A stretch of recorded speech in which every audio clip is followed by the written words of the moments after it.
Le cœur est un muscle qui se contracte selon une séquence rythmique pendant toute la durée de notre vie. Chaque battement est stimulé par un signal électrique généré par le système de conduction cardiaque. Normalement, le cœur bat environ 60 à 100 fois par minute. En cas de problème avec le système de conduction, le cœur peut battre trop rapidement, trop lentement ou avoir un rythme irrégulier. L'électrocardiogramme, ECG, permet de mesurer et d'enregistrer l'activité électrique du cœur. Au cours d'un battement cardiaque normal, le signal cardiaque suit un cheminement spécifique dans le cœur.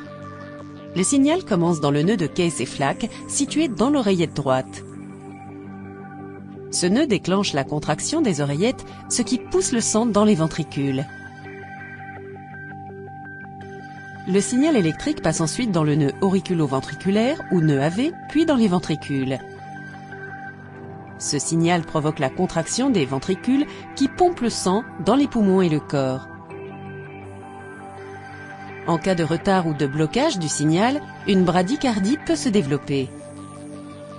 La bradycardie, ou plus simplement bradycardie sinusale, est une arythmie associée à un rythme anormalement lent du cœur, moins de 60 fois par minute.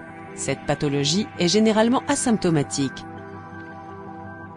Chez certains patients, néanmoins, la bradycardie peut provoquer des vertiges, une faiblesse ou des évanouissements.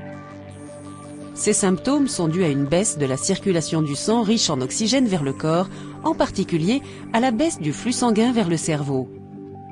La bradycardie peut être secondaire à une cardiopathie ou n'avoir aucune cause identifiable. On traite la bradycardie par des médicaments ou, dans les cas graves, par l'insertion d'un stimulateur cardiaque afin de réguler le rythme cardiaque.